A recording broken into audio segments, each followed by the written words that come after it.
Welcome to Wisp Tales, where real stories meet real turning points. Today, we're exploring a journey many of us face, but few of us talk about honestly. How to rebuild yourself after failure. If you've ever watched your plans fall apart and wondered how to start again, this story is for you. Settle in. Take a breath. Let's walk this road together. Evan Parker used to joke that his life ran on spreadsheets.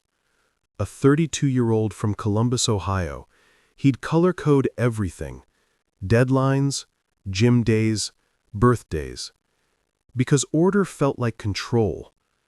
Then, in one bad week, the columns all bled into each other. The startup he'd poured 2 years of savings and every ounce of hope into shut its doors on a rainy Thursday. Investors pulled out. His co-founder, a longtime friend, stopped returning calls. And by Monday, his girlfriend, who'd stood by through late nights and quiet dinners, said she needed space, which felt like code for leaving the blast radius. Failure wasn't abstract anymore. It had a taste, metallic, like adrenaline and old coffee. It had a soundtrack, the impatient tick of a wall clock in a suddenly too quiet apartment. It had a weight, the heaviness in Evan's chest when he opened his laptop to a blank inbox and a zeroed-out bank balance that still somehow owed money. He did what most of us do at the edge of a cliff. He stared. Days blurred. He scrolled through social feeds, watching everyone else's highlight reels, promotions, weddings on beaches, friends announcing seed rounds with smiling team photos. He texted a few people a thumbs-up emoji when they asked if he was okay, then set the phone face down, like it might bite. He told himself failures happen to everyone, and then argued with the mirror about why it kept happening to him. Here's the thing about failure no one says out loud. It rearranges your sense of self. You don't just lose a job or a relationship. You lose the version of you who knew where life was headed. Evan realized this, standing in a grocery aisle at 11 p.m., paralyzed by a decision about pasta sauce. He used to ship products, pitch investors, hire designers. Now, marinara versus arrabbiata felt like defusing a bomb. That night, he walked home through the chill, past the closed barbershop, the diner with the neon sign that always flickered. He lingered at the crosswalk longer than the light allowed, just to see if the world would notice. It didn't. Lights changed, cars flowed, the city kept breathing. That hurt, and helped. If the world went on, maybe he could learn to too. Back in his apartment, Evan did something small and unheroic. He washed a stack of dishes that had been sulking in the sink. He scrubbed until the water ran clear and the counter stopped sticking to his sleeve. He took out the trash, opened a window. The place smelled like cold air and dish soap. A start. He didn't feel better, but the room looked better, and sometimes you build the feeling by building the conditions for it. He pulled a notebook from the bookshelf. Not a fancy vision journal, just a spiral he'd used for meeting notes. On the first clean page, he wrote 3 lines. What actually happened? What did I control? What's the next small true thing I can do? He forced himself to answer without spin. What happened? The startup relied on one enterprise customer. When their procurement stalled, their runway snapped. The product fit was promising, but sales cycles were brutal. He'd ignored a red flag because he loved the story of being almost there. What did he control? He chose not to diversify customers. He chose to downplay a co-founder conflict because conflict scared him. He chose to work 14-hour days while telling himself rest was for later. The next small true thing: email 2 former colleagues he respected, not to ask for a job, not yet, but to ask for a 15-minute conversation about what they'd do in his shoes. He wrote their names. He didn't send the emails. Not yet. Instead, he set an alarm for 8 a.m. and put the notebook on his kitchen table where he'd see it before scrolling. He made a rule, just for tomorrow. He could check social media after he wrote and sent those 2 emails. Not a life overhaul. 1 day, 2 emails. That's it. Morning came with the pale Ohio sun leaning through the blinds. Evan made coffee. He opened the notebook, read his own handwriting like a dare, and typed the first email. Hey, Zach. I'm regrouping after winding down my company. Could use your clear eyes on what to do next. If you've got 15 minutes this week, I'd appreciate your perspective. No agenda, just honesty. Coffee's on me. Evan. He sent it. His finger hovered. Sent the second. The room didn't erupt in applause. No angels sang. But his shoulders dropped as if someone had loosened a strap. He set a timer, and while it ticked, he updated his resume with the simplest truth. What he built, what broke, what he learned. He avoided the temptation to spin failure into stealth mode or pivot. He wrote, co-led a venture-backed SaaS startup. Closed operations after failing to convert pilot to paid. Lessons learned, single customer risk, over-indexing on product versus distribution, delayed conflict resolution. It read like a bruise. It also read like a grown-up. He saved the file and closed the laptop. At noon, his phone buzzed. Zach said, "Proud of you for asking. Let's talk tomorrow." A minute later, another buzz. Priya, an engineer he'd worked with in Cleveland. "Sorry to hear about the shutdown. Been there. Want to grab lunch and compare scars?" Evan smiled, then cried. Same face, both feelings. Failure had made him feel untouchable, like he carried a warning label. But here were people reaching back. The world had edges that were kinder than his imagination. That afternoon, he walked to the little gym 2 blocks over. He wasn't ready for burpees or box jumps. He rode for 10 minutes, stretched, sat on a bench, and just stayed. Movement, however small, is a vote for tomorrow. On the way home, he bought that pasta sauce, both kinds, because why not, and roasted a tray of vegetables like he remembered from better days. He didn't perfectly bounce back. He just made dinner and slept before midnight. If you're listening to this wondering where your own first step is, try Evan's rule. 1 small true thing. Not a 10-year plan, not a new identity. 1 email, 1 load of laundry. 1 honest sentence about what happened and what you controlled. You can rebuild a life from parts that small. That night, before bed, Evan added a 4th line to his notebook. Who can I be honest with this week? He underlined it. Rebuilding yourself isn't a solo sport. It starts in a quiet apartment with clean dishes, sure, but it accelerates when your truth collides with someone else's courage. Tomorrow would bring conversations.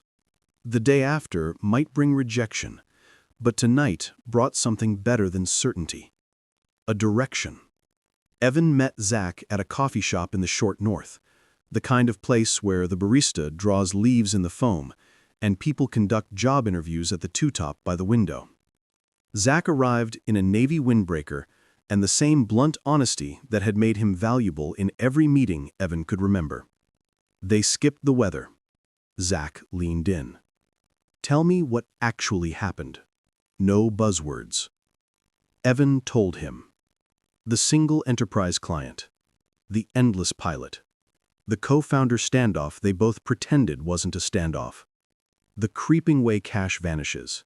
Not in a bang, but in a dozen just this once decisions. Zach didn't flinch. He pulled a pen from behind his ear and wrote on a napkin, story versus identity. Under story, he listed facts. Timelines, choices, trade-offs, missed signals.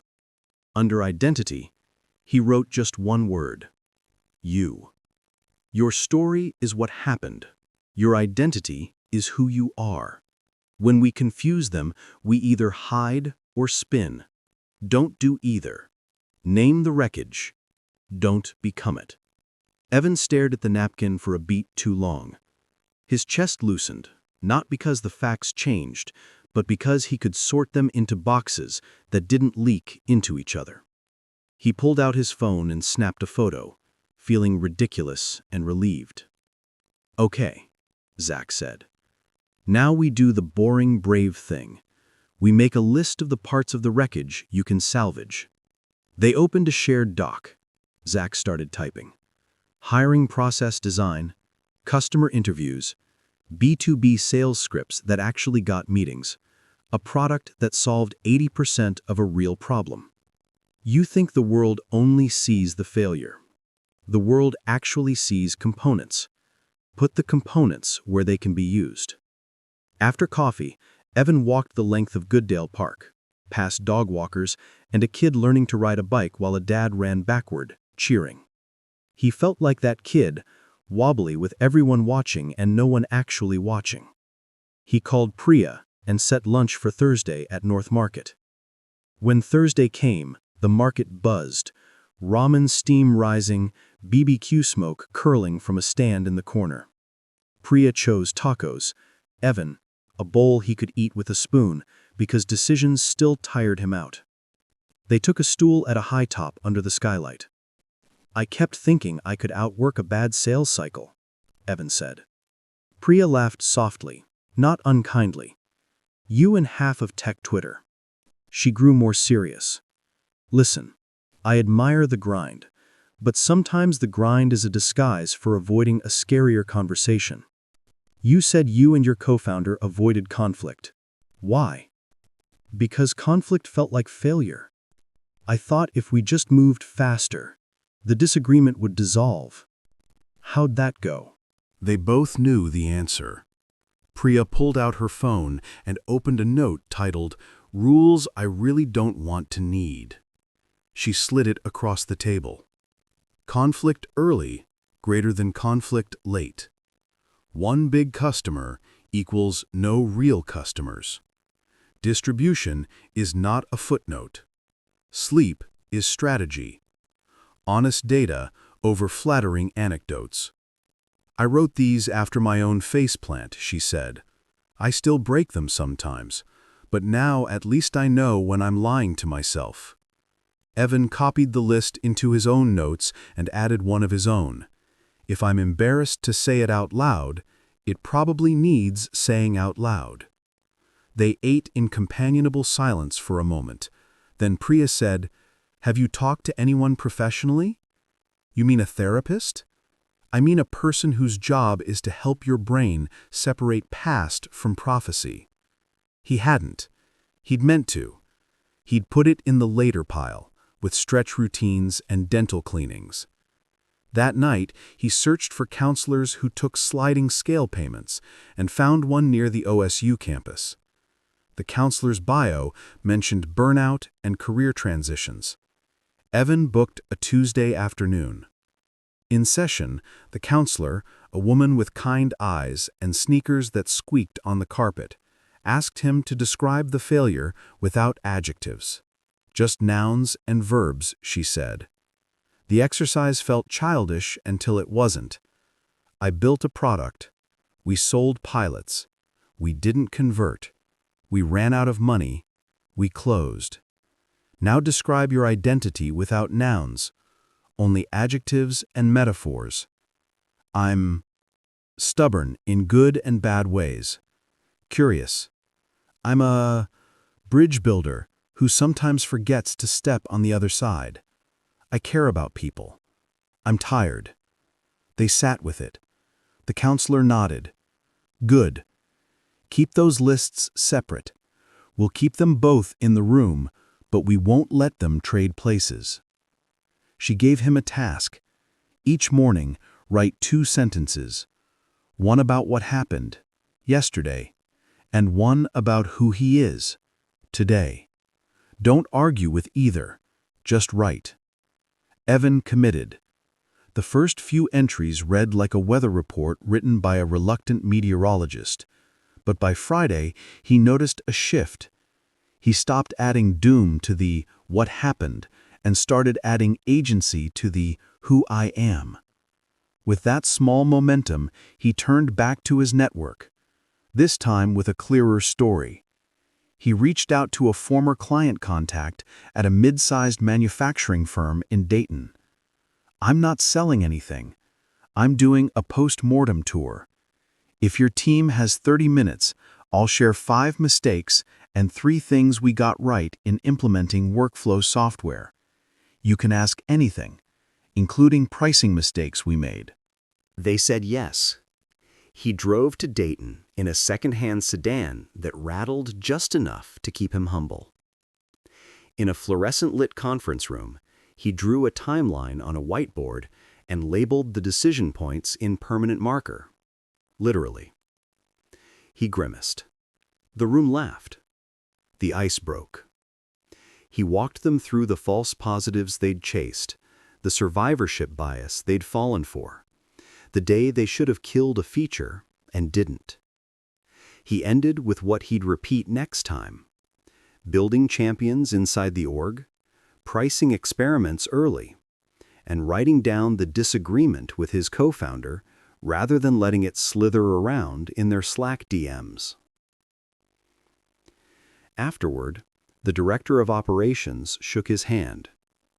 "If you ever do advisory, we'd pay for this kind of candor." Evan drove home with the windows cracked to the November chill, feeling something he hadn't felt in months: usefulness. He realized rebuilding wasn't just fixing himself, it was repaying the ecosystem with truth so someone else could avoid his potholes.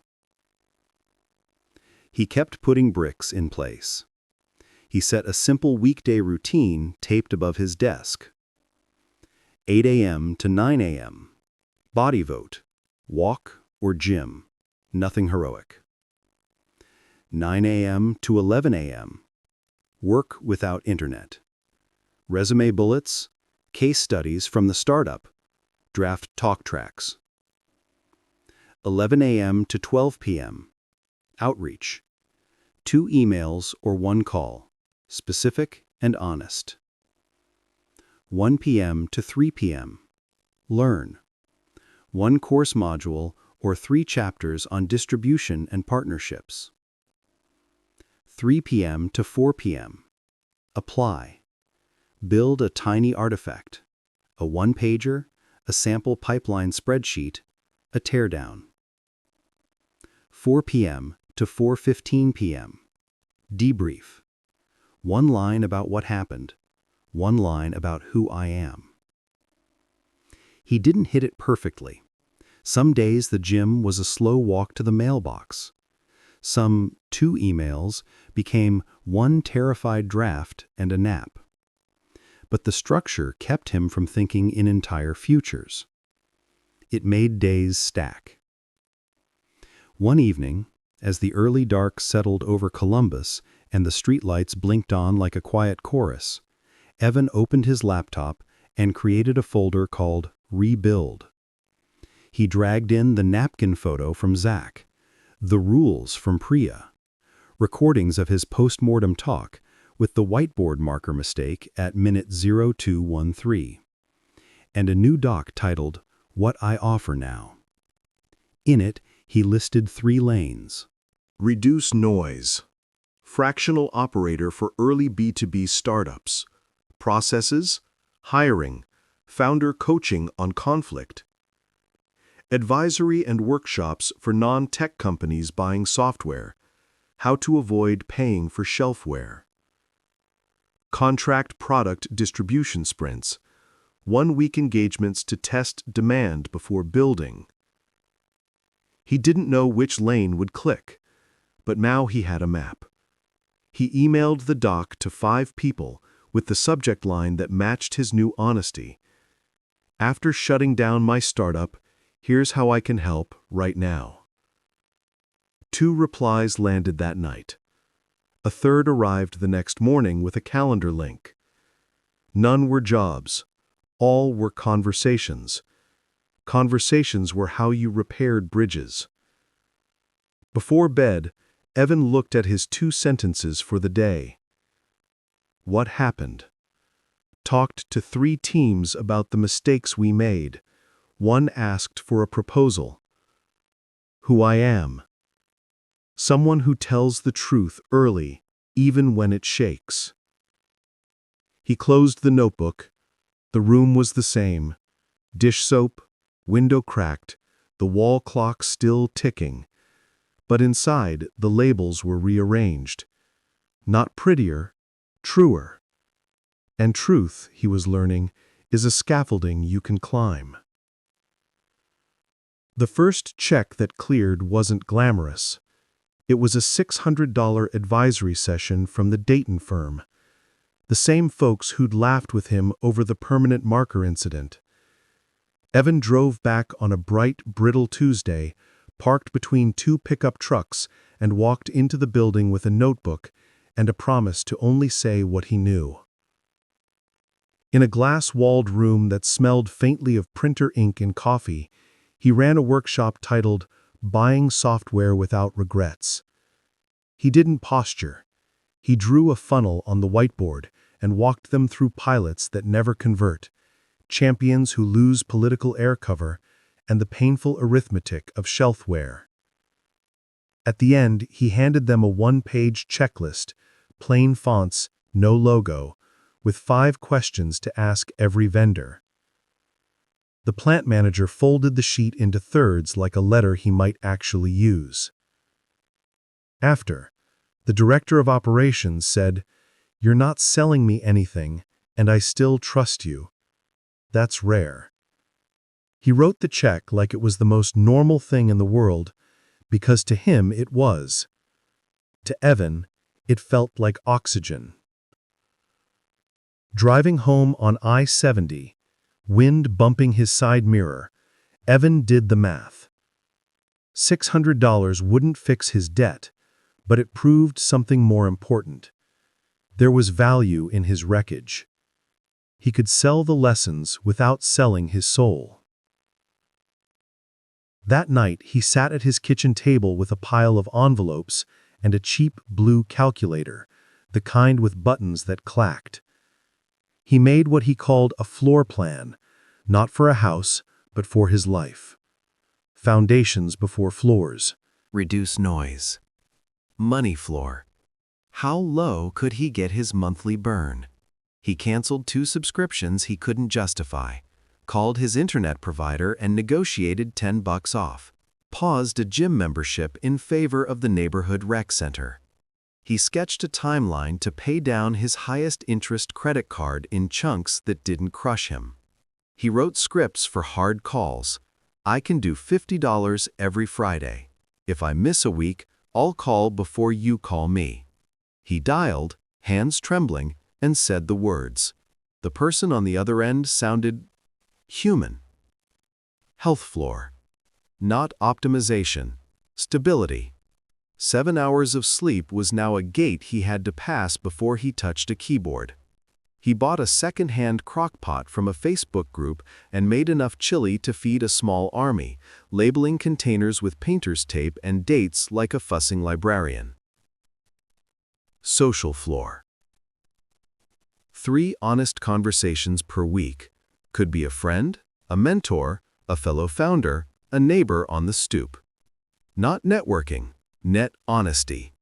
He added a column to his spreadsheet. Of course he did. What I said out loud this week that I was tempted to hide. Work floor. 1 thing shipped every Friday. A 1-pager, a case study, a tiny tool. He called it Friday Ship and promised himself he'd celebrate with a walk to the ice cream shop on High Street, even if the Ohio wind tried to talk him out of it. He taped the floor plan to the wall above his desk. Floors first. No penthouse fantasies until the beams held. On Wednesday, he took a risk that terrified him in a completely different way. He RSVP'd to a Columbus tech meetup. He made himself a rule: 3 real conversations before he was allowed to retreat. In a room where lanyards flashed and small talk droned, he found a corner table covered in paper name tags and Sharpies and wrote, "Evan, shut down a startup, rebuilding," in honest block letters. A man with a salt and pepper beard walked up, squinted at the tag, and said, "Ballsy." Evan shrugged. Accurate. They talked. The man, Miguel, ran a family-owned logistics company and rolled his eyes at most software. "But we need it," he admitted. "We just hate the dance." Conversation 2 happened near the snack table, the universal Switzerland of awkward events. A product designer named Helen admitted she'd left a big-name company because she was tired of A/B testing button colors. "I miss building things that matter. Or at least things that help." Evan told her about the Dayton checklist. She asked to see it. He pulled up the one-pager on his phone and watched her face change. "This is useful," she said, like she was annoyed to be impressed. "I know 2 teams who need this." She texted herself the link. Conversation 3 was unplanned, a nervous-looking grad student hovering near the exit. "Your tag," he said, pointing. "I'm scared of becoming that." Evan laughed gently. "I was scared of it too, and then I survived it. It's survivable." They talked for 5 minutes that stretched into 15. Evan didn't give advice so much as tell the truth and let the kid pick up what he needed. Walking home, fingers numb, Evan realized something. Honesty lowered the social tax. There was no image to maintain, no brand to protect, just a person showing up with what he had. The next morning, he got an email with the subject line, "Can you do for us what you did in Dayton?" It was from Miguel. They didn't want a long engagement, just a half-day red team session where Evan would pretend to be a hostile customer and poke holes in their internal software rollout plan. He hesitated. Imposter syndrome loves a fresh stage, but said yes, then built a simple template. Premortem. It's 6 months later. The rollout failed. List 3 reasons. Red team memos, 2 pages each from the POV of a skeptical department head. Kill switch criteria. Concrete conditions to pause or scrap the rollout before sunk cost fallacy took the wheel. Champion map. Who inside owns adoption? How do they win politically if this succeeds? He printed the template and brought extra pens because he remembered what chaos feels like when the tools are missing. The session was messy, which is to say it was useful. People argued and then actually wrote things down. A quiet woman from procurement pointed out a clause in a vendor contract that would have handcuffed them for 3 years. The CEO, cheeks flushed, said, "I had no idea." By lunch, they had a plan to renegotiate, an adoption sequence that started small, and a kill switch they all agreed to honor. Miguel shook Evan's hand in the parking lot. He said, "You just saved us 6 figures. I serious. Send an invoice." In between wins, life stayed life. Evan's car battery died on an icy morning.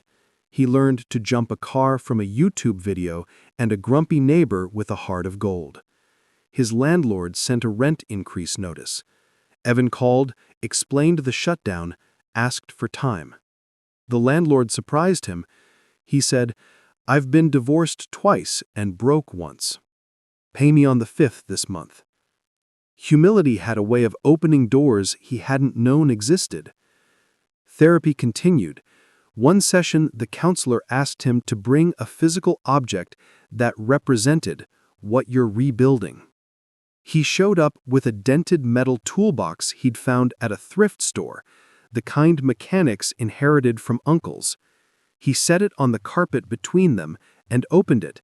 Inside were the napkin photo, Priya's rules, the Dayton checklist, and a photo of himself at 22 in a cap and gown, smiling like certainty was a birthright. "What don't you need in this box?" He placed the graduation photo aside, not because education didn't matter, but because certainty didn't belong with tools.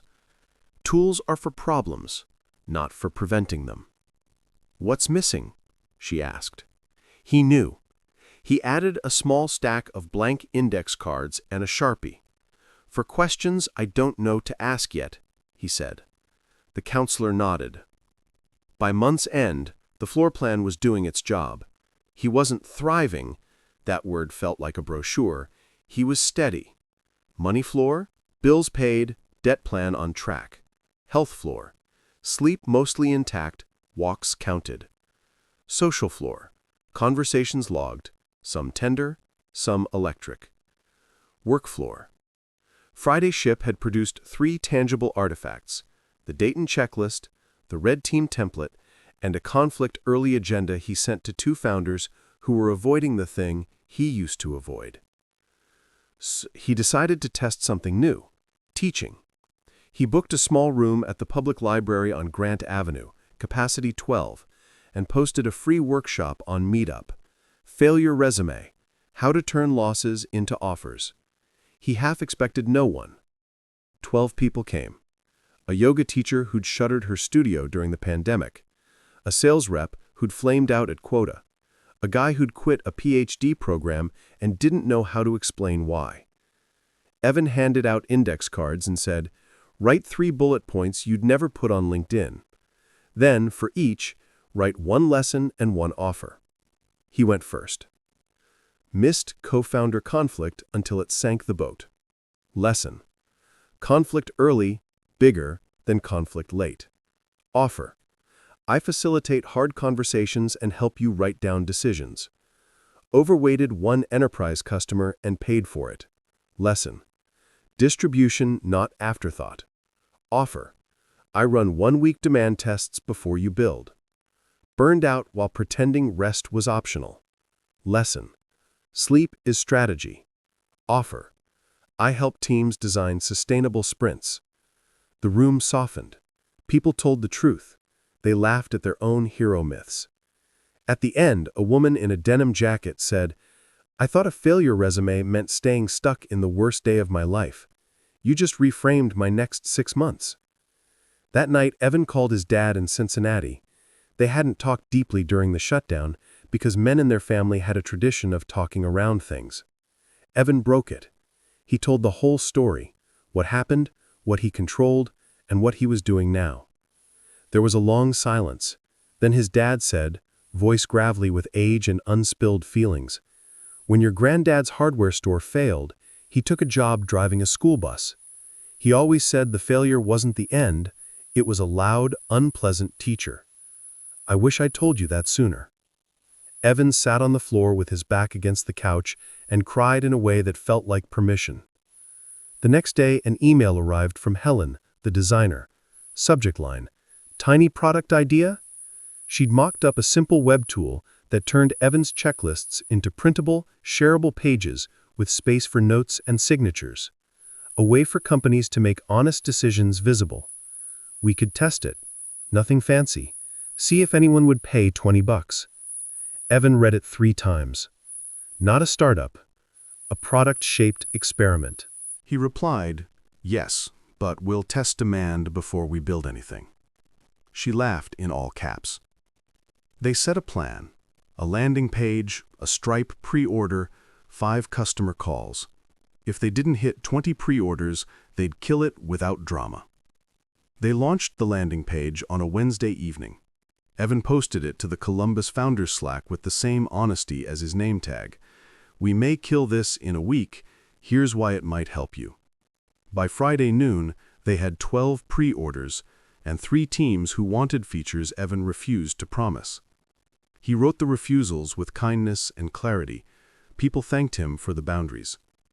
He celebrated with a walk and a cup of hot chocolate, steam fogging his glasses.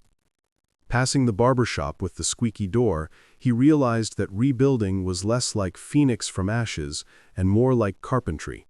Measure twice, cut once, sand the edges, fit the joints, except that some boards will warp. You don't build a tower to the sky, you build a table, one honest, sturdy surface at a time, and you invite people to sit. Before sleep, he opened the notebook and wrote his 2 sentences. What happened? I taught 12 strangers to turn failures into offerings. We shipped a tiny test, and it didn't break me. Who I am. A careful builder who tells the truth in rooms where it's easier to sell. He turned off the lamp.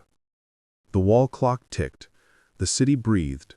The toolbox sat under the desk, not as a trophy, but as a reminder: you carry what you need, you set down what you don't, you make a life by using the right tool for the day you're in. Momentum is seductive. It makes you forget gravity exists.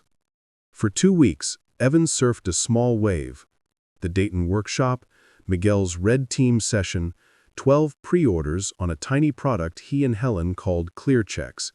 He let himself imagine 20, then 100, then he caught the thought and folded it back into his pocket like a note he'd save for later. Floors first. On a gray Monday that smelled like wet wool and bus exhaust, the wave dipped. A proposal he'd sent to a regional healthcare network, a careful, modest bid to help them pick workflow software, came back with a crisp, "We went in a different direction." The email was polite, but bloodless. He reread it 3 times, as if somewhere between the lines a door might appear. It didn't. He walked to the rec center and rode for 8 minutes, the kind of effort that clears static but does not ignite heroism.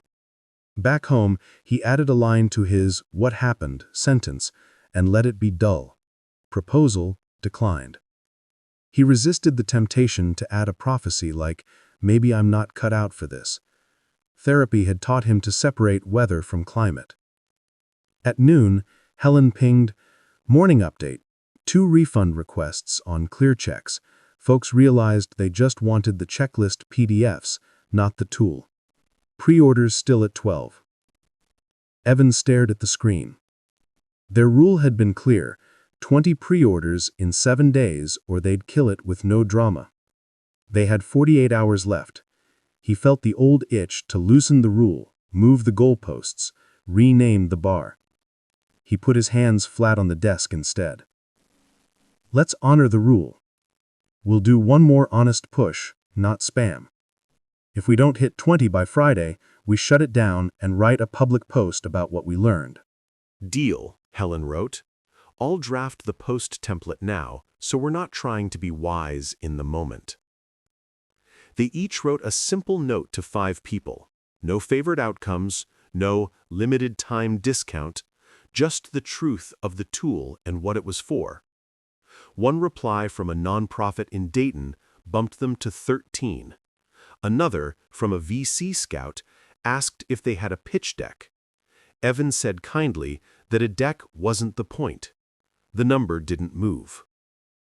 Meanwhile, Miguel introduced Evan to a friend, Danielle, who ran operations at a mid-sized e-commerce brand in Cincinnati. Her office looked like a shipping war room: whiteboards, SKU codes, boxes stacked with a logic only she understood. She brought him in for a 2-hour audit on a Tuesday afternoon that glittered with frost. He arrived early, sat in his car, and scribbled a note to himself on an index card. Do not oversell. Ask to be useful. Inside, Danielle was brisk and funny in the way of people who don't have time to perform.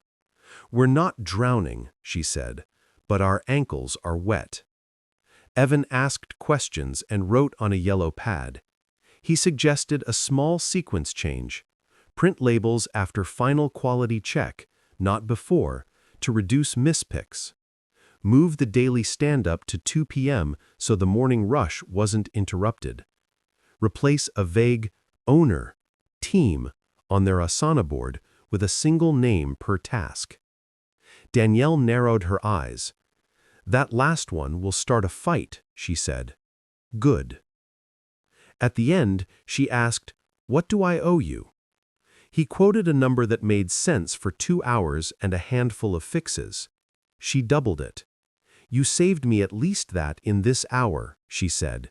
"Stop underselling." Driving home, Evan felt the emotion the proposal rejection had gnarled.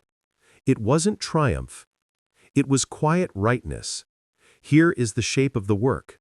Here is what it's worth. Here is a person who got value and said so. Wednesday night, the clear checks counter held at 13. Helen called. "I think we should write the post," she said, voice steady. "People need to see us stick to rules we set when our heads were clear." They wrote it together in a shared doc titled, "Killing a Good Idea, on Purpose." The structure was simple. What we tried, landing page and pre-orders only, no product. Rule we set, 20 pre-orders in 7 days. Where we landed, 13 with 2 refunds.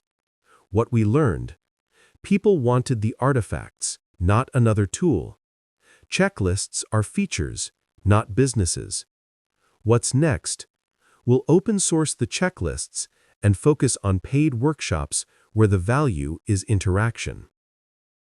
They scheduled the post for Friday at 4 p.m., the internet's least dramatic hour. Then they went to sleep. Thursday brought a smaller, sharper setback. Evan's ex, Lena, texted to say she was stopping by to pick up a sweater she'd left months ago. The message was neutral. His body didn't get the memo. He cleaned the apartment in a flurry that had more to do with nerves than tidiness. When she arrived, they did the awkward door dance people do when history and habit collide. "How are you?" she asked. The reflexive, "fine," rose and fell in his throat.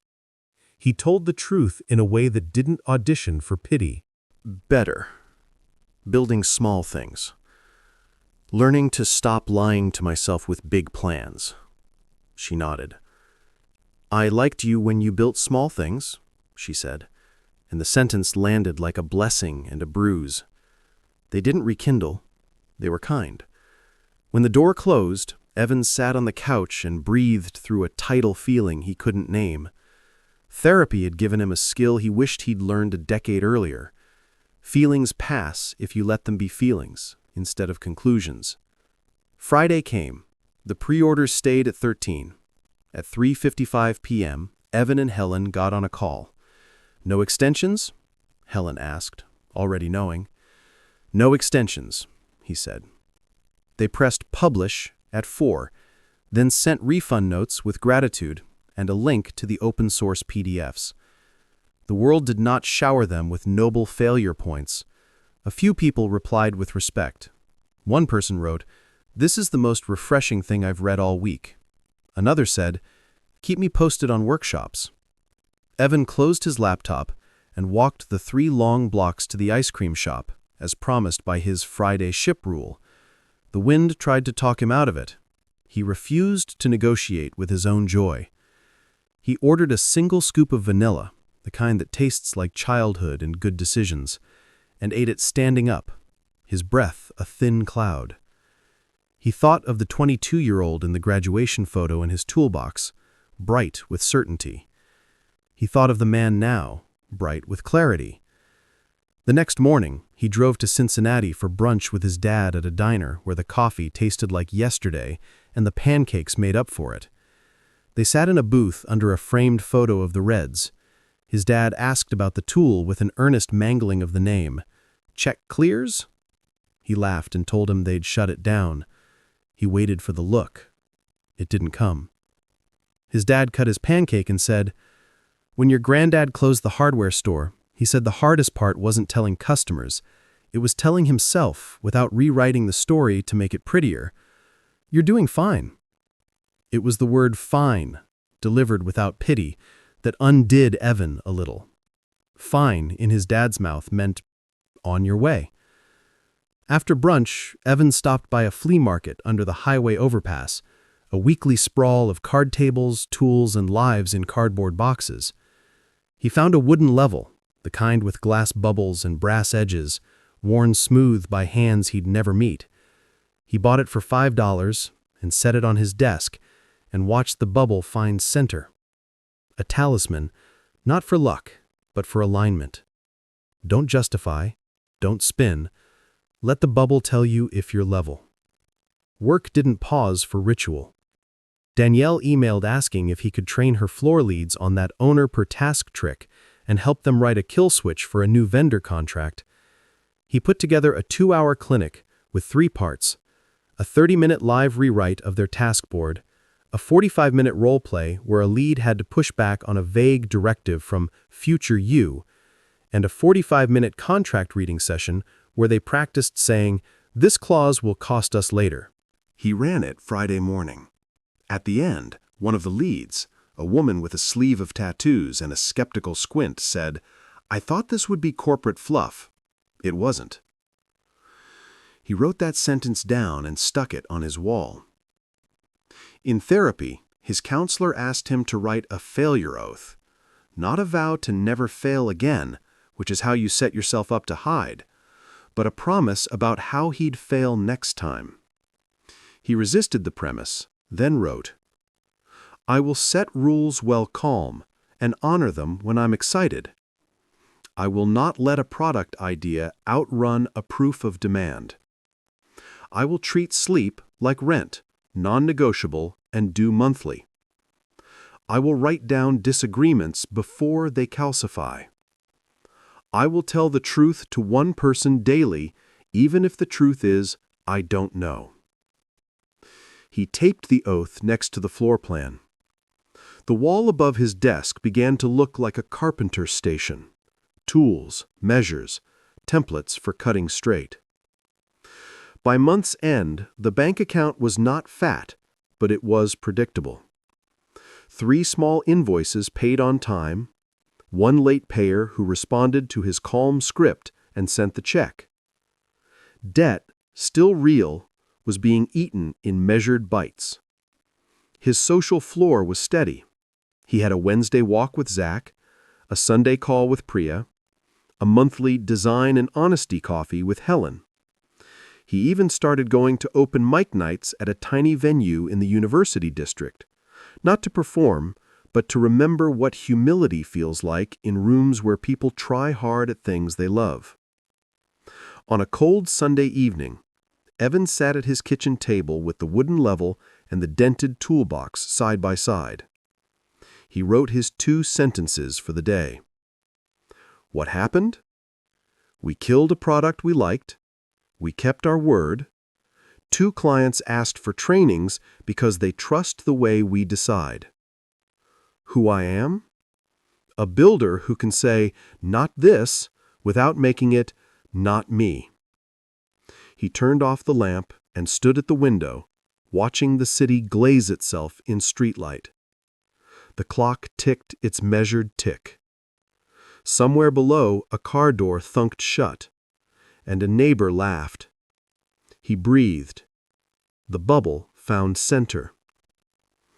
Word travels in practical circles faster than on glossy stages. 2 weeks after Evan and Helen published Killing a Good Idea, on purpose, an email landed from a woman named Marjorie Tate, program director for the Ohio Manufacturing Partnership, a loose consortium of plant managers who swap notes, vendors, and the occasional war story over boxed lunches and coffee in cardboard cups. Subject line: Heard you tell the truth. Want a room? Marjorie's pitch was simple. Come teach a 90-minute session at their quarterly meetup in Dayton, titled Whatever He Liked, as long as it made managers better buyers of software. We don't need inspiration, she wrote. We need fewer expensive oops. They could pay a modest honorarium and cover gas. Evan stared at the screen and felt the quiet click that happens when effort meets alignment. He said yes. then opened the Rebuild folder and started shaping what he knew into something portable. He called the session Spend Less, Get More, a field guide to buying software without regrets. The outline fit on one page, because the rooms he served didn't have patience for TED-length metaphors. 1. Pre-mortem first. Write the failure headline before you sign. 2. Champion map. Identify people, power, and the politics no one admits. 3. Kill switch. Name the conditions that stop the project early in writing. 4. Shelfware audit. A 20-minute exercise to find licenses you pay for but don't use. 5. Pilot on purpose. Make conversion criteria numeric and public. He added examples with numbers small enough to feel real. A 18K invoice here, a 2-week delay there, a 4% error rate that quietly ruined a quarter. He printed handouts in plain black and white because he'd learned that design that whispers in these rooms communicates respect. Dayton greeted him with pale winter sun and the hum of machines somewhere just out of sight. In the municipal conference room, the audience wore Carhartt jackets over polos, steel-toe boots under khakis, not a Patagonia vest in sight. Evan started with a confession. I shut down a software company because we sold pilots we didn't convert. I'm here to make sure you buy less of people like who I used to be. The room chuckled, a sound that said, "Okay, we'll listen." He ran the shelfware audit live. Everyone take out your phone and open your last 3 software invoices, he said. A few groaned. A few smirked. He timed them for 10 minutes. At minute 7, a woman from Harrison Tool and Die raised her hand, eyes wide. We're paying for 42 seats of a tool 10 people use, she said. Evan paused the clock. How many dollars? She swallowed. $7,000 a month. The room shifted from amusement to electricity. Evan didn't scold. He wrote, $7,000, redirect to training or parts, on the whiteboard. The point isn't embarrassment, he said. It's reallocation. During the champion map exercise, a foreman named Deshaun pointed to a box labeled IT and said, "These folks always have veto power, but they get the news last."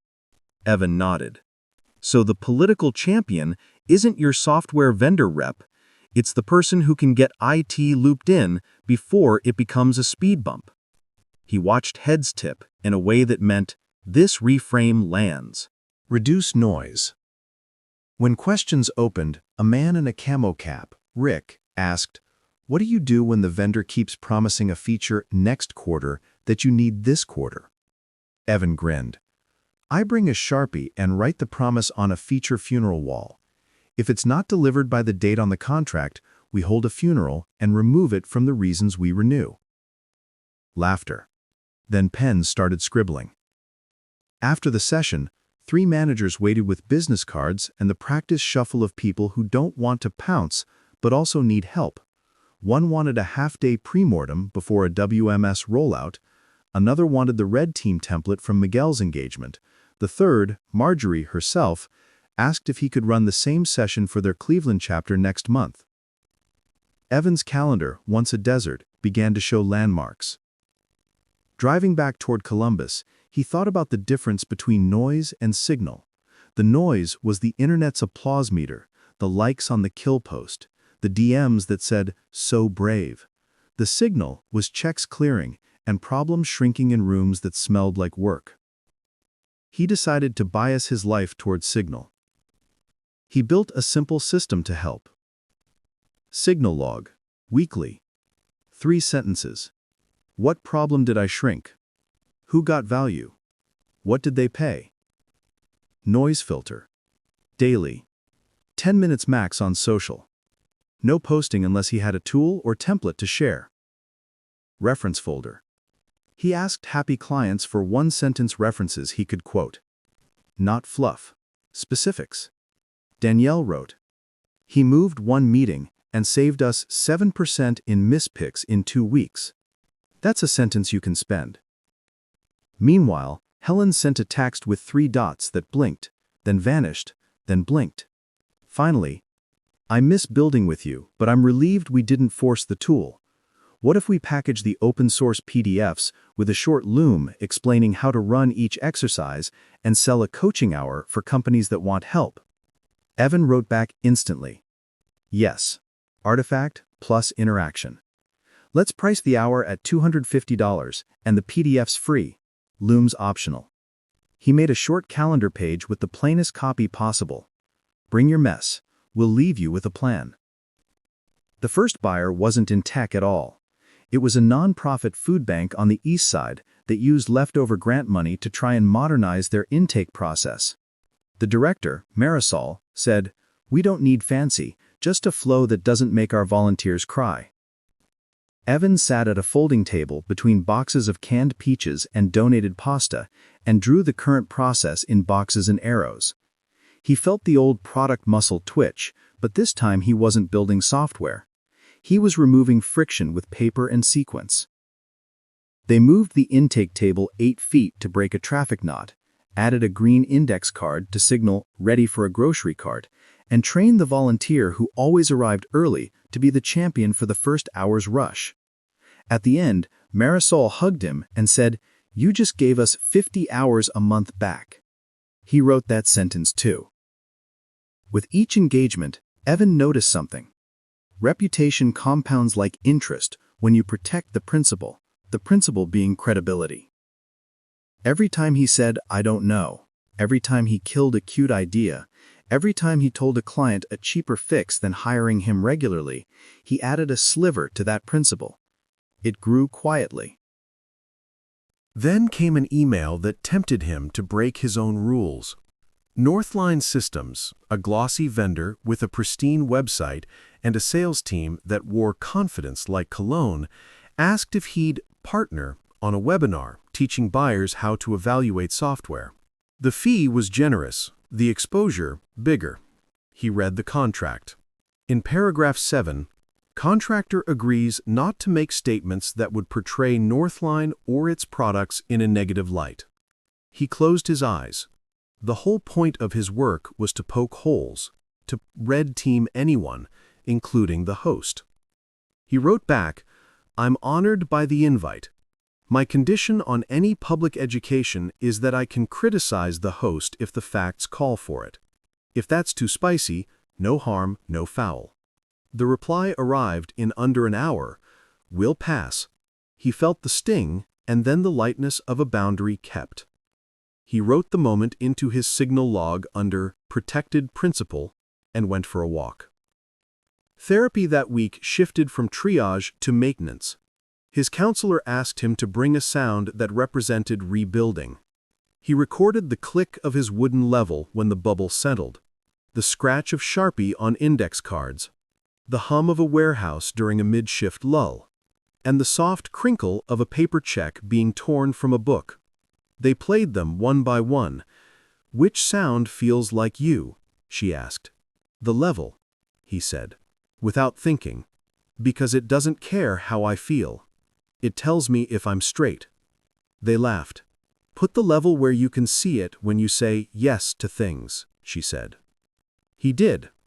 And the level saved him again 2 weeks later, when a regional bank, polite suits, elevator carpets so thick your shoes disappear, asked him to run a change management series. The money was big, the scope bigger. 6 months, 3 departments, weekly sessions. Halfway through the scoping call, he felt the bubble drift. This wasn't his room. He could do it, muddle through, learn on their dime. Or he could refer them to someone whose eyes light up at org charts.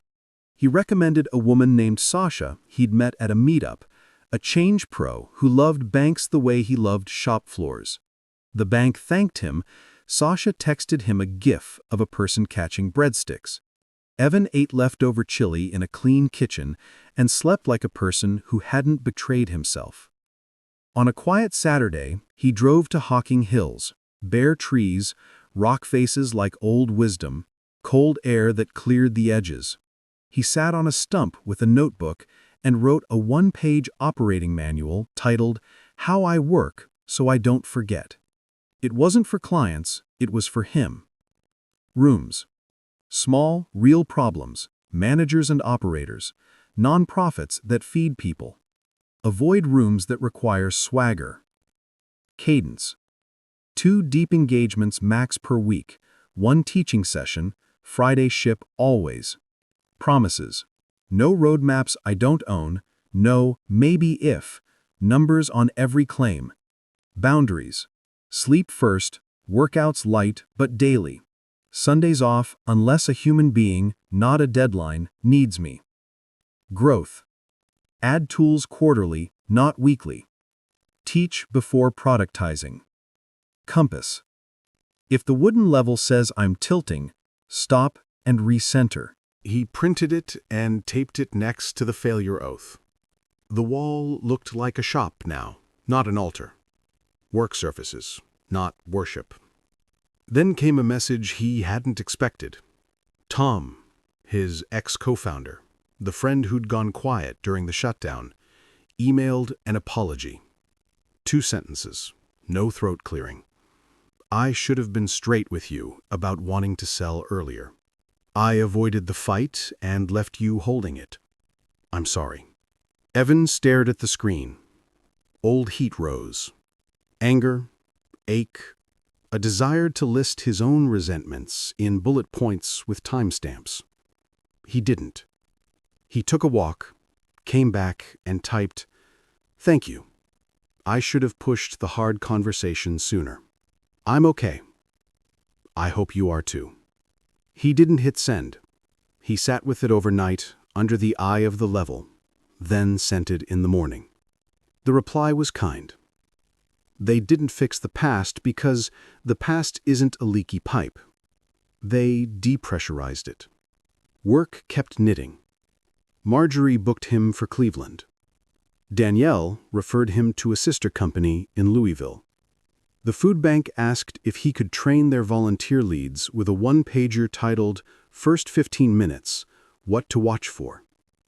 He made it, with boxes to check and blanks to fill out.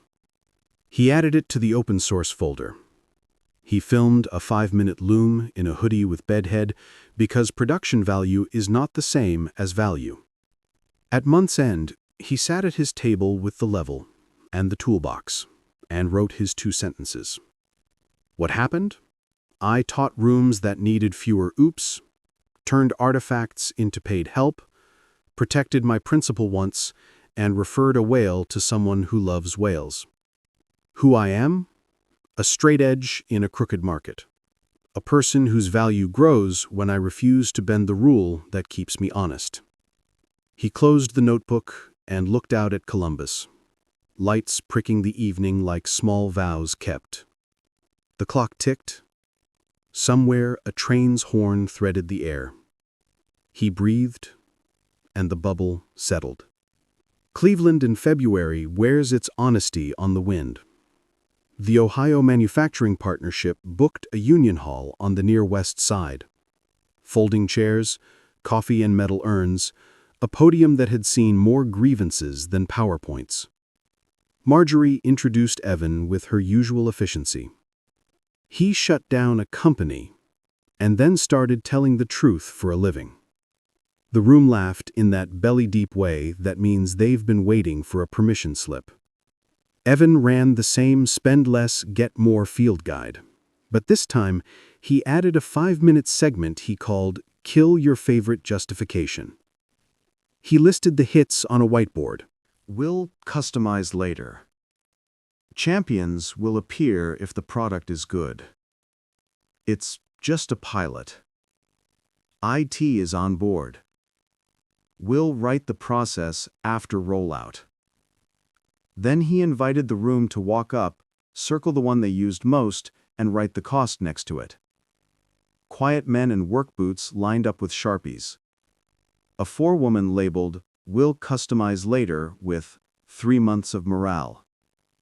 Another scrawled, 26K of shelfware, beside, "It's just a pilot." No sermon could compete with the board they had written. Afterward, a plant director named Roland approached with a hand like a catcher's mitt. "Heard you were in Louisville next," he said. "My cousin runs a packaging plant there. He needs the red team thing." He slid over a card with a phone number and a grease stain. Network, but real. Driving back down I-71, Evan felt the old tide begin. More rooms, more requests, a calendar growing teeth. He pulled off at a rest stop, opened his glove compartment, and took out the one-page operating manual he'd printed in Hocking Hills. Rooms, cadence, promises, boundaries, growth, compass. He ran his thumb over cadence, 2 deep engagements max per week like a rosary bead. Then he checked his calendar. He was about to break it. He called Marjorie first. "If I take Louisville next week, I'll be at 3 deep engagements. I'll be worse in all 3. A pause. Then Marjorie's dry chuckle. "You're the first consultant I've met who turns down money to stay useful. I'll tell Roland you're 2 weeks out and that waiting is part of what he's paying for. Boundaries held help you earn more later. That's the part hustle culture forgets to put on the hustle flyer." At home, he added a line to his wall. A printed slip under cadence. "If you're tempted to squeeze, you're probably afraid, not needed." He didn't pathologize the fear. He just named it and put it in the right drawer. Friday's ship that week was a champion map kit. Not a product, just a tidy packet. A 1-page worksheet, a plain English glossary, champion, economic buyer, blocker, saboteur, ghost. A short loom where Evan modeled saying, "Before we talk features, let's talk politics." He shared the kit free in the same Slack where he had announced the clear checks post-mortem. 5 DMs rolled in. "Can you run this with my team?" Free tools, paid rooms. Because the tools showed how he thought, not because it nagged anyone. At the Louisville plant 2 weeks later, the Red Team session met the natural predator of honesty, a charismatic COO who could sell snow to Duluth. The man, Gavin, opened with a grin that made people want to clap. He called the planned WMS the missing piece, said the vendor had world-class everything, and peppered his words with partner like salt. Evan wrote world-class, weech class in the corner of his pad and let Gavin roll. When it was his turn, he didn't counterpunch with cynicism. He drew 3 columns on a flip chart. What we know, what we're guessing, what we're pretending. No one gets in trouble for putting something in the 3rd column, he said, but we have to fill it. The room went quiet in the way that means the air pressure just dropped. A line supervisor, Tasha, raised a hand. "We're pretending IT is on board," she said. 3 heads swiveled to a man in a polo who shrugged like a man used to being looped in late. Evan drew a box under pretending. IT alignment TBD. Then he turned to Gavin. "Would you be willing to pause the rollout clock until IT writes down a yes with conditions?" Gavin's grin faltered. Then he nodded, sharp. The pause saved them a 3-week, 6-figure embarrassment. Later in the parking lot, Gavin shook Evan's hand hard. "You cost me momentum and saved me bone. Stay in my phone." Therapy shifted again. The counselor asked Evan to bring in a story he was proud of telling and one he was tired of hearing himself tell. He brought Dayton for the first, the shutdown for the second. "I don't want to become the failure guy. I want to be the man who builds without lying." The counselor smiled. "Then practice leaving the old story at the door. Let the room discover it if they need it. Lead with what you do now. He tested that in a new kind of room, a community college evening class on operations, 40 students in hoodies and work boots, some 19, some 50, all giving up a Thursday night for something better than how their day jobs felt. An adjunct named Professor Vargas, call me Elena, had invited him to guest lecture. Evan did not tell the shutdown story until a student asked how he knew so much about pilots that don't convert. Then he told it plain, without the romance of shrapnel. A kid in the back, Jules, a forklift driver by day, said, "So you failed, figured out why, and then you made a job out of telling people not to do the dumb parts."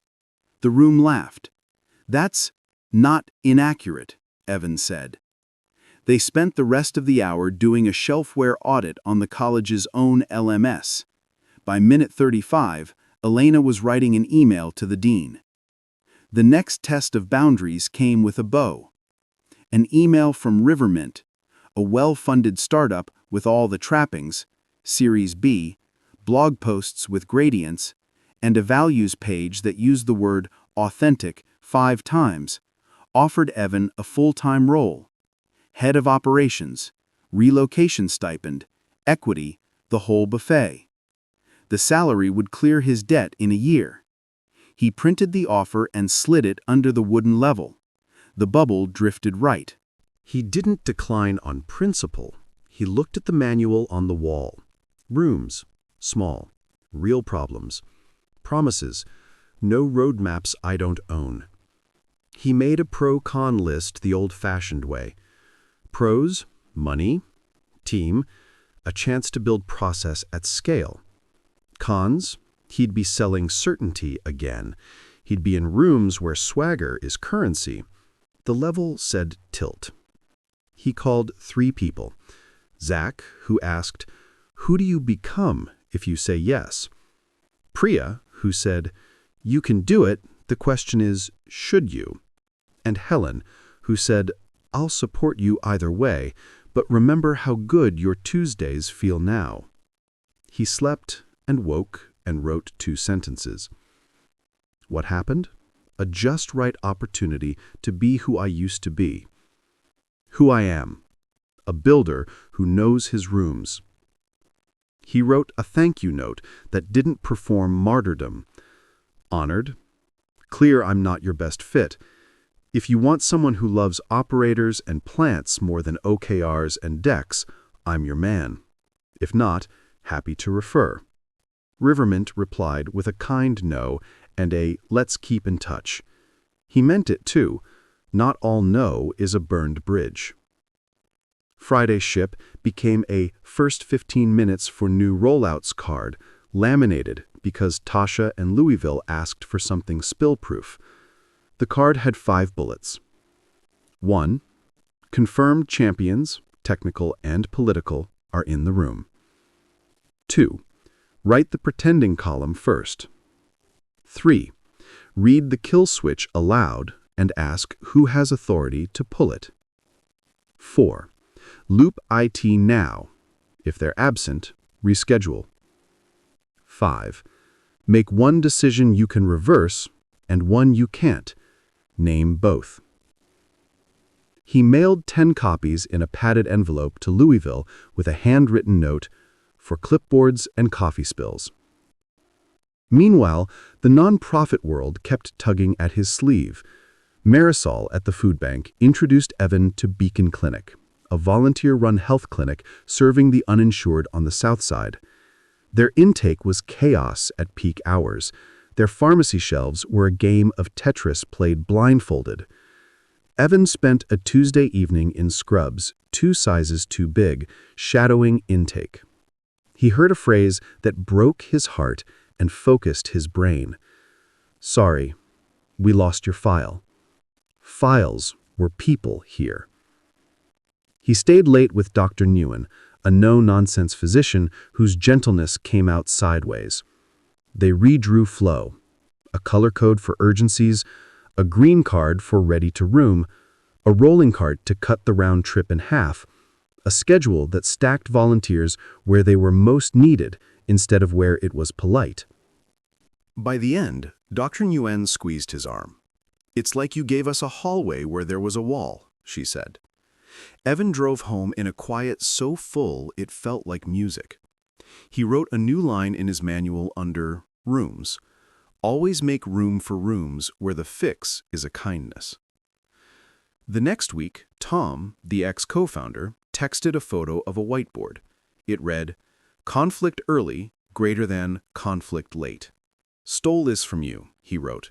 "New team, new rules." Evan stared at the glass screen. "No need for old postmortems tonight." He typed back, "Steal all you want. Good luck." It was a small healing that didn't need a ribbon cutting.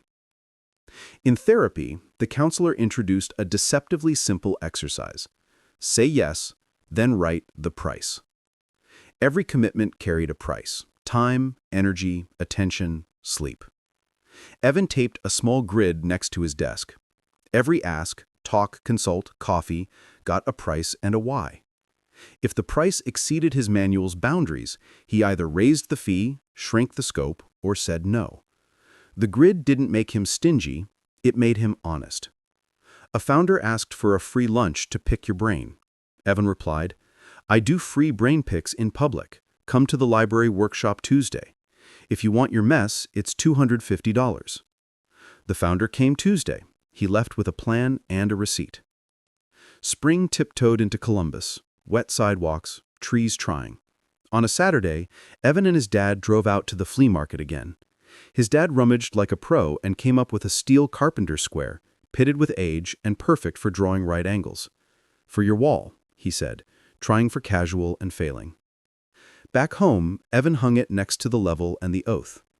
A metaphor shop was in danger of becoming an actual shop. Work stabilized at a pace that didn't steal his mornings. Wednesdays were still for Zach walks, Sundays for Priya calls when time zones behaved. Monthly coffees with Helen turned into a habit of co-teaching twice a quarter. She handled human-centered design, he handled the politics of adoption. They were good together because they didn't try to be one person. Then, a curveball with a human face. Lena, his ex, emailed to say her brother, Matt, was winding down a scrappy landscaping business and flailing. "He won't listen to me," she wrote. "You might hear you." Evan hesitated. He owed himself clean lines. He also owed the present the chance not to be a replay of the past. He said yes, with boundaries. One session, public place, no postmortems about the relationship. They met at a crowded diner in Grandview Heights. Matt wore defeat like a jacket he hadn't taken off in weeks. Evan asked him the 4 questions from his first night in the notebook. What actually happened? What did you control? What's the next small true thing? Who can you be honest with this week? Reduce noise. Matt answered haltingly, then faster.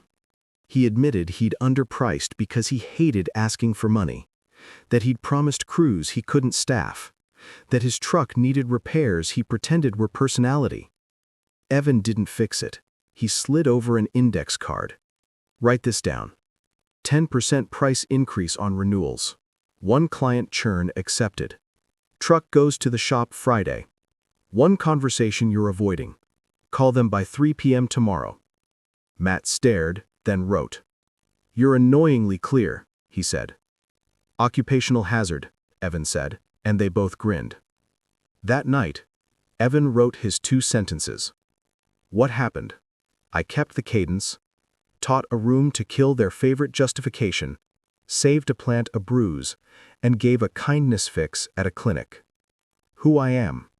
A builder who keeps the room small enough that the truth can be heard. He looked at the level. The bubble sat where it should. Outside, Columbus breathed, the soft exhale of a city that had taught him to tell the truth without lighting it on fire. Inside, the wall of tools did their quiet work. Oath, manual, level, square, cards. He felt a new emotion he was slow to trust and willing to name. Contentment without complacency. Spring leaned into summer in Columbus. Grass thick, rain brief and theatrical. sidewalks steaming after storms. Evan's calendar had stopped feeling like a cliff and started feeling like a path. 2 deep engagements a week, 1 teaching night at the library, Friday ship without fail. The wooden level watched from the wall like a patient coach. The carpenter's square held his sticky notes perfectly aligned. You could mistake this for stasis. It wasn't. It was compounding. Compounding looks like this. A room translates to another room not by virality, but by someone remembering how they felt when the mess got smaller. Danielle's Louisville sister company became a distribution center in Lexington, then a call from a food co-op in Athens, Ohio, where volunteers were drowning in spreadsheets. The co-op's board met in a back room that smelled like bulk grains and coffee. Evan stood by a corkboard layered with old flyers and wrote 3 columns he now carried everywhere. Know, guess, pretend. The treasurer, a retired math teacher named Arlene, circled pretend. Everyone will enter data the same way, and muttered, "We've been pretending that since 2014.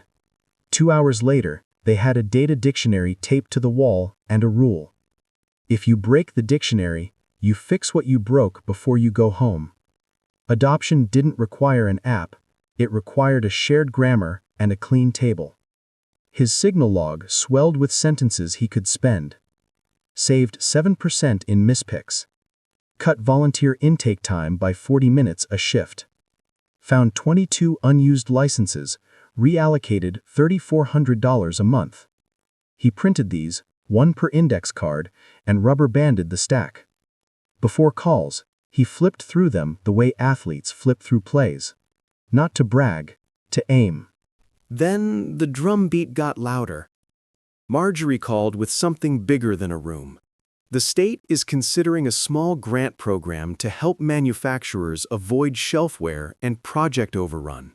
They want a pilot, 6 plants, 3 months. You'd lead the training and the red team audits. We need a proposal in a week. The number was serious, not Rivermint money, but the kind that could retire a credit card and buy Slack. Evan's stomach did that old elevator drop that used to mean panic, but now meant scope. He took the proposal to the wall. Rooms? Still small. 6 plants, not a stadium. Cadence? 2 deep engagements per week. A pilot would compress that. He phoned Zach and Priya on speaker, sat on the floor, and slid the carpenter square between them like a judge's gavel. Your work scales if your decisions scale, Priya said. Don't export Evan, export the rules. Design it like a kit anyone could run with your oversight, Zach added. You stay the level, let the kit be the straight edge. Evan sketched the kit. Module A, pre-mortem and kill switch, slides light, exercises heavy. Module B, champion map, name politics, assign names to boxes. Module C, shelfware audit, 30 minutes. Invoice in, waste out. Module D, first 15 minutes, laminated card, run it before every vendor call. Red Team Day, 4 hours, facilitated by trained operator coaches, Evan floats. He wrote a price and a price of saying yes on his say yes then write the price grid. Time, 3 Thursdays. Attention, design up front. Sleep, must protect it. Energy, book buffer days. The levels bubble hovered. He nudged scope. Operator coaches would be drawn from the plants themselves. Deputize Roland from Cleveland, Tasha from Louisville, Arlene from the co-op to co-teach portions they'd mastered. It wasn't outsourcing, it was installing ownership where the work lived. He sent the proposal with the same honesty as always. This works if your plants lend us their best operators 3 half-days, not just their managers. We will say words like politics and kill switch in rooms where vendors are present. Marjorie replied, "This is exactly why we asked you." While the proposal baked in state machinery, life threw a human curve. Dad called from Cincinnati on a Tuesday morning, voice thin around the edges. "Been getting winded up the stairs," he said, which for a man who understates everything meant, "I'm scared." Evan drove down I-71 in a light rain that made brake lights look like small fires. He sat with his dad in a clinic where the magazines were 2 years old, and the chairs all had the same wobble. Tests. Waiting. A diagnosis that wasn't a cliff, but a path with care. Early-stage heart failure, manageable with meds and steady walking. Evan's manual met the hospital's schedule. Boundaries. Sundays off unless a human being, not a deadline, needs me. A human being needed him. He emailed Marjorie. If the grant lands, I'm in, but I'll need Tuesdays off for the next 8 weeks for family. She wrote back in 10 minutes. We'll work around Tuesdays. The relief made him lightheaded. Not all rooms demand your soul. Choose rooms with air. Back in Columbus, he added a line to the manual. Family is a room. He measured the week like a carpenter eyeing a cut. Mornings he walked the neighborhood with a travel mug, writing 2 sentences in his head before he wrote them on paper. Nights he checked on his dad by phone, counting breaths together on the stairs like reps. Compounding isn't just money, it's trust. He was building it both directions. The grant landed on a Wednesday that smelled like rain. Subject line, awarded, pilot 6 plants. Evan set the email under the wooden level and watched the bubbles settle on center. He didn't whoop. He took a slow lap of the apartment and then called Helen. Co-teach? He asked. Thought you'd never ask, she said. I'll take Module B and the human parts of Red Team Day, how to write disagreement you can live with. They built the kit in public at the library. 12 seats, free, cameras rolling. Operators from different shops sat next to students and nonprofit leads. Evan taught kill switch by having everyone write one too-late decision they wish they'd killed sooner, and then a rule for next time. Helen led a 5-minute exercise where you have to say, I care about X, I'm anxious about Y, and I need Z before you propose a feature. The room made a sound you could chase your whole career, a ribcage collectively unlocking. He printed laminated cards, because Tasha asked, and stocked them in a thrifted ammo can that once held someone else's emergencies. He labeled it, Open in Case of Optimism. People laughed, and then asked for a card. The pilot kicked off in Dayton on a Thursday morning with coffee in paper cups, and a vendor rep who wore a tie like a weapon. Evan kept the schedule light on slides and heavy on writing in public. They filled 3 whiteboards with pretend statements in under 20 minutes. A maintenance lead added, Pretend, parts arrive when software says they will. The room groaned in solidarity. They converted groans to numbers and owners. That's the move. If it has a name and a number and a person, it can get smaller. At Plant 2 in Lima, a skeptical GM named Patty said, I don't let consultants talk politics in my rooms. Evan held the wooden level in his hand the way some people hold a clicker. I'm not here to talk gossip, he said. Politics is just the map of who can say yes and who can say not yet. If we draw it, we stop stepping on landmines. Patty crossed her arms. Then uncrossed them. Fine, but if this turns into therapy, I'm leaving. It didn't. By hour 2, Patty was assigning a quiet engineer as the technical champion and a mouthy line lead as the political one. Mouthy in a good way, she said. The room laughed, the map got honest. At Plant 3 in Chillicothe, the shelfware audit paid for the whole pilot in 15 minutes, 26 license seats no one had used since a manager left. The controller closed his eyes and whispered a number like a confession. Evan didn't perform triumph. Let's write the reallocation now. Where can that money buy fewer oops, he said. Between plants and hospitals, fatigue nipped at his heels. He leaned on the manual.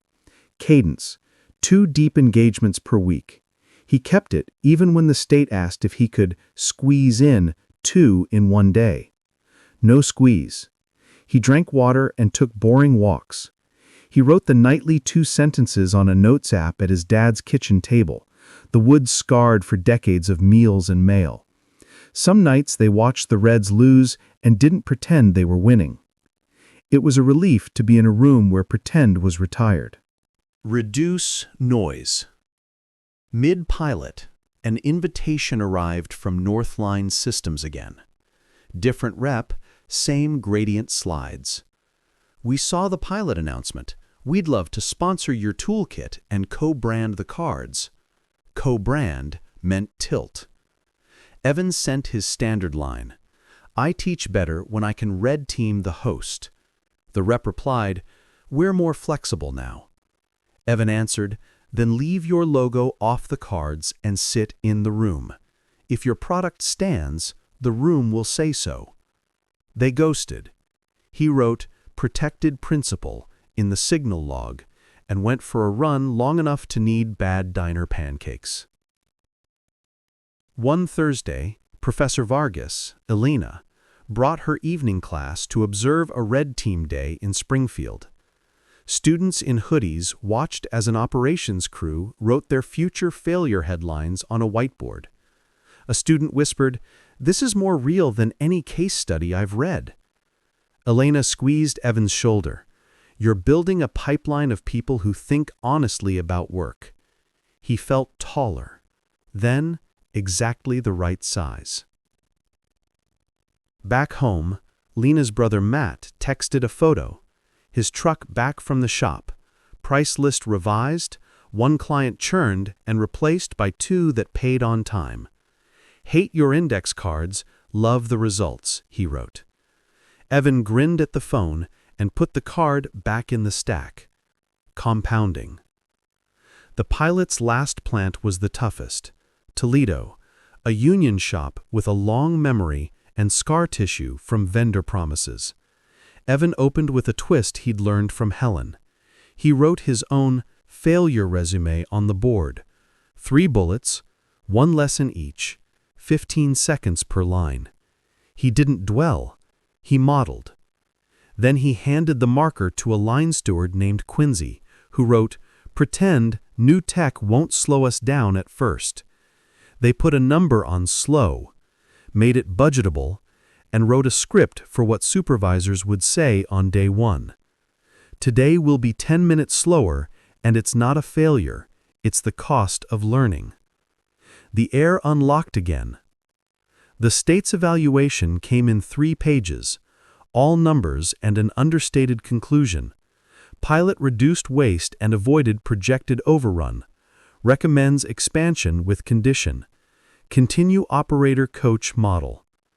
Evan read it at his dad's kitchen table on a Sunday that smelled like coffee and toast. His dad tapped the paper. "That's a report from people who don't like adjectives," he said. "That's the good kind." Evan laughed and folded the report into the toolbox beneath the table. He added a final piece to the wall, a narrow wooden plaque he carved, badly, with a cheap kit he'd found at the Flea. He burned in 5 words with a shaky hand. Small rooms, big honesty, always. It wasn't pretty. It was his. That week, he tried something he wouldn't have dared a year ago. He mentored on purpose. He invited the grad student from the meetup, nervous kid at the door, named Ari, to shadow a library workshop and co-facilitate the champion map breakout. Ari's hands shook at first, then steadied as the room turned to listen. After, Ari said, "Credibility was a suit and a title. It's just saying what's true and staying after to clean up chairs, isn't it?" Evan smiled. "That's most of it." On a warm Friday evening, he walked home through the neighborhood, the sky doing that late-day Midwestern orange. He stopped outside the ice cream shop out of habit, then kept walking, saving the ritual for a day that needed marking. He reached his apartment, set the wooden level on the table, and wrote his 2 sentences. What happened? We ran a 6-plant pilot without tilting, taught operators to teach operators, and kept Tuesdays for family. The state wants more, with the condition that keeps us honest. Who I am. A builder whose work grows when the rules do the scaling, not the ego. He looked at the plaque. Small rooms, big honesty, always. He exhaled, a long, ordinary breath that felt like a milestone you only recognize because nothing inside you is straining. The drumbeat was there if you listened. Client rooms quieter, volunteers faster, a dad who took the stairs and sent a thumbs-up selfie at the landing. Reputation wasn't noise now. It was a quiet drum you marched to without looking for a parade. Summer tipped into early fall with the easy confidence of a season that knows who it is. The pilot wrapped, the state stamped expand, and Evan's calendar filled in with the regularity of someone who had finally made peace with limits. He didn't get bigger, his rules did. The operator coach model, Roland in Cleveland, Tasha in Louisville, Arlene from the co-op, became the backbone. He trained 2 more, Quincy from Toledo and Patty from Lima. They weren't acolytes. They were peers, each with their own rooms and their own way of telling hard truths without dressing them up. Evan noticed the best part. When he couldn't be somewhere, the work didn't collapse. It continued. Money, which had been a background siren for months, turned into a steady hum. On a rainy Tuesday, he opened his bank app, paid off the last of the high-interest card that had shadowed his mornings, and took a picture of the 0 balance, not to post, just to remember. He set the phone down and stood in his quiet apartment, listening to the kind of silence that doesn't threaten. He made dinner without a podcast in his ears and ate it at the table with the wood scars. When he was done, he washed the plate, wiped the counter, and went for a 10-minute walk in the kind of drizzle that keeps most people inside. He realized, not with fireworks, but with relief, that this was a life he could stand to keep. The work kept offering rooms that matched his shape. Beacon Clinic asked him back, not to fix chaos this time, but to teach clinic leads to run the first 15 minutes card without him. He arrived to find the laminated cards clipped to volunteer lanyards like dog tags. Dr. Nguyen greeted him with a look reserved for people who show up and keep showing up. "We're slower for 9 minutes now and faster for 90 later," she said, almost proud. They ran a short session on failure headlines, not to scare volunteers, but to help them write rules while calm. When a new nurse suggested adding 5 questions to intake, just in case, a volunteer lead pointed at the card and said, "What's the price?" They cut it to 1. The food bank reported that the green index card system had become a reflex. Volunteers joked about it, then obeyed it, because they saw how much easier the night went when the rule was kept. Marisol sent a note that said, "We served 40 more families this week with the same hours." Evan printed the sentence and slipped it into the rubber-banded stack. He had learned to measure impact in fewer oops and more people helped, not follower counts. He kept the library workshop alive on Tuesdays. The room changed, different faces, same posture of people willing to carry a problem in public for an hour if it meant leaving lighter. A young dad with 2 jobs showed up and said, "I can't afford your consulting, but I can afford to tell the truth for 90 minutes. They used the board, wrote a kill switch for a side hustle that was stealing sleep and giving back pride but no money. He left with a decision and a smile that looked like exhale. Evan took on one engagement that scared him in the useful way. a city department experimenting with digitizing permits. Government rooms run on rules and resentment about rules. He walked in with the level, the square, and a promise to ask more questions than he answered. They ran a shelfware audit and found a tool quietly renewing for the cost of a junior staffer salary. He wrote the number on the whiteboard, then erased it, then wrote reallocation, and let the room say where the money should go. The deputy director, who wore fatigue like a uniform, said, "If we can fund one more counterclerk, lines shrink by a third." They wrote clerk on the board and circled it twice. Evan left with a single sentence for the stack. Moved a budget line from guilt to usefulness. The state expansion began, slower than internet fast and faster than bureaucracy slow. The condition, operator coach model or nothing, held. In Akron, Tasha taught kill switch with the energy of a person who knows exactly how much a missed kill costs. In Portsmouth, Roland led a champion map where the political champion turned out to be a janitor who knew everyone and everything. They wrote his name on the board and gave him a line in the budget. Time to walk the floor and listen. Arlene from the co-op got her room to admit they were pretending their spreadsheet was a database. They wrote "pretend" to spreadsheet on the wall and picked an exit date. Honest rooms don't get prettier. They get manageable. At home, the manual grew one more line under growth.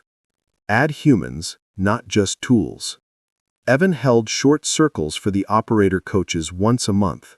No slides, just what worked, what didn't, and where they were tempted to pretend. They swapped stories like mechanics swapping wrenches. Someone asked how to handle a CEO who loved the phrase world class. Evan said, "Ask which class and don't smirk." They wrote it down like a rule and laughed like people who had earned it. Reduce noise. Ari, the grad student from the early days, started co-facilitating regularly. The first time Ari ran the no-guess pretend board alone, their markers squeaked across the whiteboard like a violin that hadn't been tuned. 10 minutes later, the room was full of pretend statements no one had put in a sentence before. Evan watched from the side and held the level in his lap, like a talisman and a joke. He didn't need to use it. The work was straight. Home life found a cadence that didn't need stealing yourself to keep. Sundays were for Dad in Cincinnati, the slow walk up the stairs with the thumbs-up selfie at the landing, the microwave popcorn in bowls, the Reds being the Reds.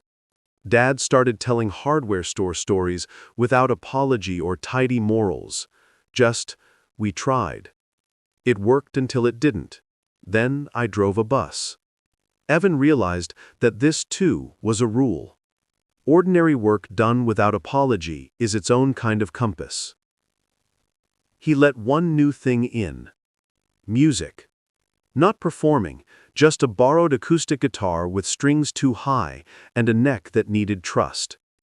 He learned 3 chords, and the patience to not hate being a beginner. Sometimes he played badly in the hour between dinner and dishes. Sometimes he just held the guitar and counted his breaths like reps. The sound didn't matter. The practice did. It reminded him that all good things start unimpressive. In therapy, the counselor asked him to write a next time addendum to the failure oath, not a prophecy, a plan. He wrote, "Next time I fail, I will keep Tuesdays for the humans who need me. I will rebuild with the same rules, not a new personality. I will find small rooms first and let the quiet drum set the pace. I will measure in fewer oops, not louder applause. I will ask, what's the life I can stand to keep, before I say yes." He taped it to the wall next to the plaque he'd carved, crooked letters and all. The wall looked like a life you could learn from, not a shrine to a brand. It made him oddly proud. In October, Marjorie invited everyone from the pilot. Operators, plant managers, nonprofit leads, even a couple of skeptical vendor reps, to a potluck at the Union Hall in Dayton, where this version of Evan had really begun. People brought crock-pots and casseroles with foil over the top. Someone set out a cake with "Kill Switch" written in frosting, which made the room laugh hard enough to need napkins. Evan did not give a keynote. He clinked a fork against a glass and said, "We told the truth early and often. We moved numbers. We made rooms easier to stand in. Thank you." The clapping was the kind that starts and starts again, because the point isn't noise.